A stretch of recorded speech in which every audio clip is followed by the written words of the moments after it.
There's a story we are told about life after 60, that it's a time for reflection, for looking back, that your life's book is mostly written, and your job now is to read the final chapters with grace.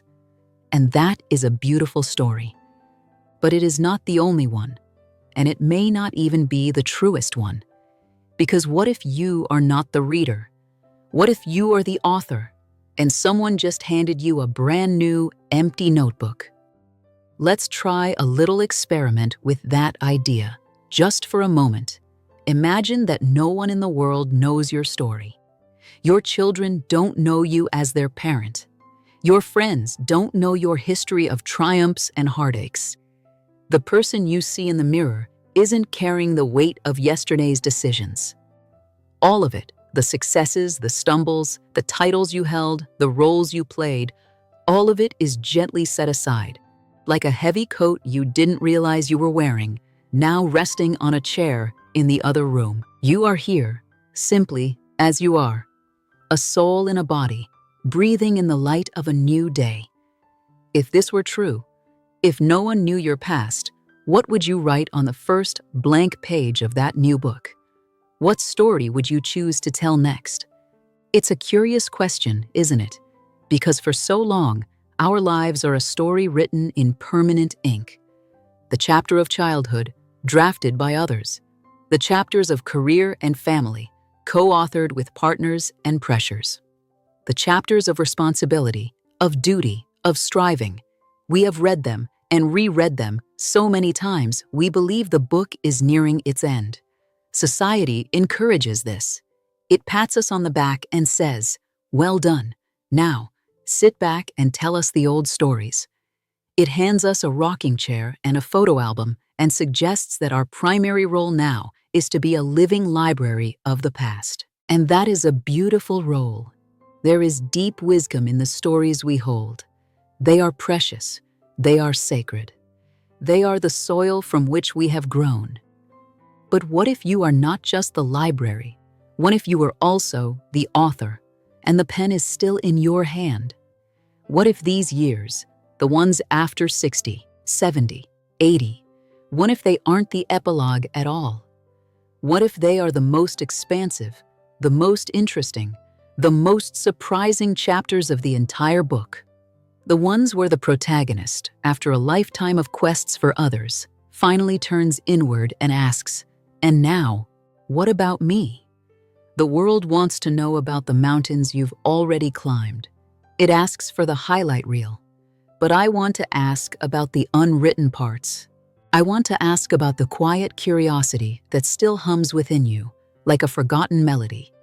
The thing you wanted to learn when you were 20, but life got in the way. The language you dreamed of speaking.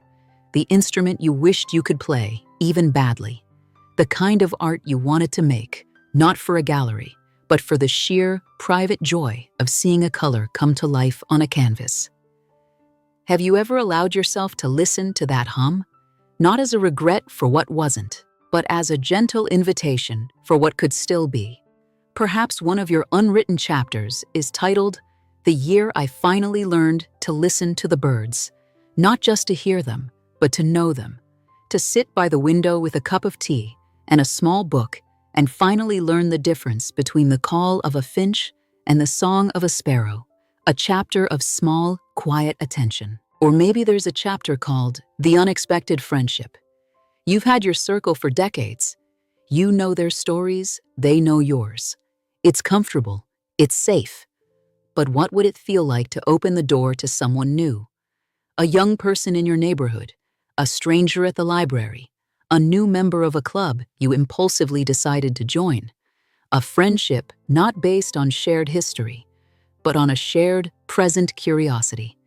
To see yourself reflected back, not as who you were, but as who you are right now, in this moment. You are allowed to be a beginner again. In fact, it is one of the great secret freedoms of this age. The pressure to be an expert is gone. The need to perform, to prove, to achieve. It has softened. It's safe to be clumsy. It's safe to ask silly questions. It's safe to try something and be wonderfully, gloriously mediocre at it.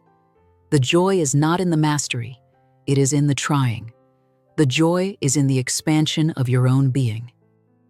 We think our identity is fixed. We think, I am a practical person, or I was never the creative one, or I'm too old to change. These are just stories we've told ourselves. Sentences we wrote so long ago, we've forgotten they were our own creation. What if you picked up the pen and wrote a new sentence? What would it feel like to write a chapter called The Great Softening? A chapter where you deliberately let go of old armor, the need to be right, the habit of bracing for disappointment, the carrying of old family wounds that are not yours to hold. In this chapter, you don't fight the world. You don't even try to change it. You simply decide that your own inner world will be a place of peace. You learn to say no without guilt. You learn to receive a compliment without deflecting. You learn to spend an entire afternoon doing nothing of consequence, and to call it a sacred act. Your soul does not have an age. Your spirit does not have a deadline. The energy that animates you is the same energy that spins the planets and pushes a green shoot through the hard earth.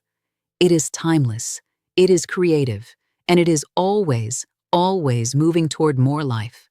Because the best chapters are never written in the past tense. When was the last time you truly surprised yourself? The last time you did something and thought, I didn't know that was in me. Maybe it was a moment of unexpected courage, speaking a truth you'd held back for years.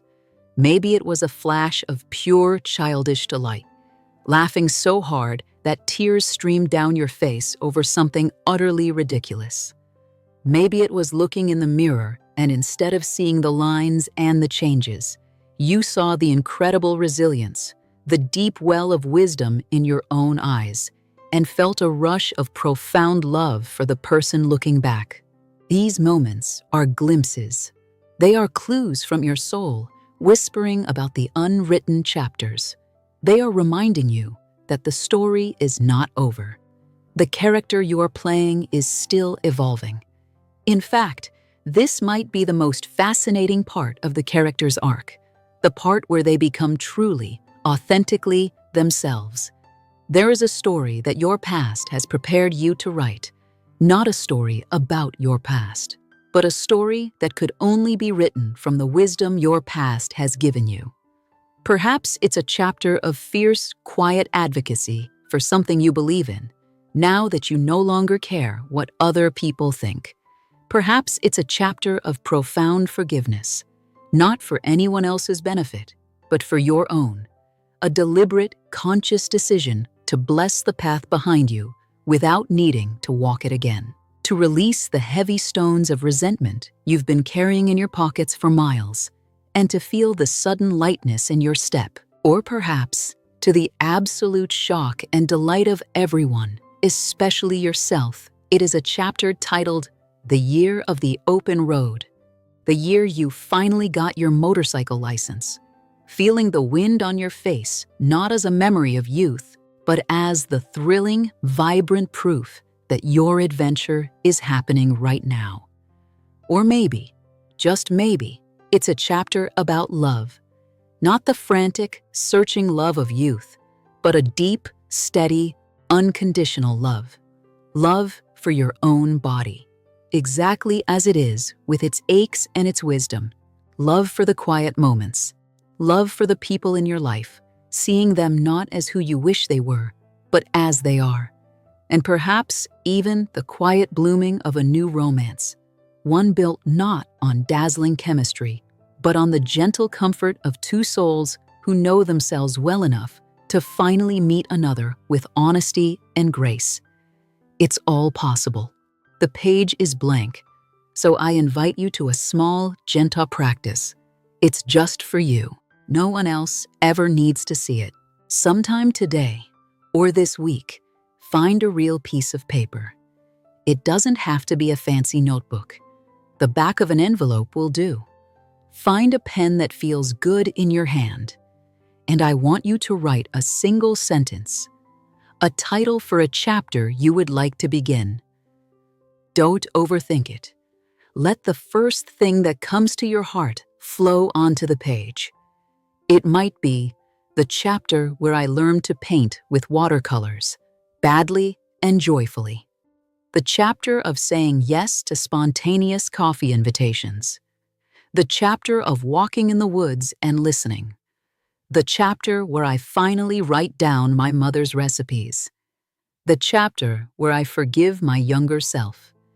Write it down, and then underneath it, write this sentence of permission and sign your own name. I give myself full and loving permission to begin. Place this piece of paper somewhere you will see it. By your bed, tucked into a book, on the fridge. It is not a to-do list. It is not another pressure. It is a reminder, a key, a quiet promise you are making to the most vital, curious, and timeless part of you. It is a declaration that your future is not a passive continuation of your past. It is an active creation. You are claiming your role as the author once more. We spend so much of our lives being defined by the ink that has already dried. The job title on a business card from a decade ago. A mistake made in our 30s. A family dynamic set in childhood. The story of a body that used to be stronger or faster. But you are not the dried ink. You are the living, breathing consciousness holding the pen. And the ink in your pen is still wet. It is full of vibrant color. It is ready to write in shades of peace and joy and courage and curiosity. The book of your life is not a slender volume, finished and collecting dust on a shelf. It is a great, sprawling epic. The cover may be well-loved, the binding softened with use. The early pages may be filled with adventure and tears, with smudges and dog-eared corners marking the important parts. But the most beautiful words, the truest sentences, the chapters that will make the whole story sing, they are the ones you are about to write. The page is waiting. The pen is yours. Begin.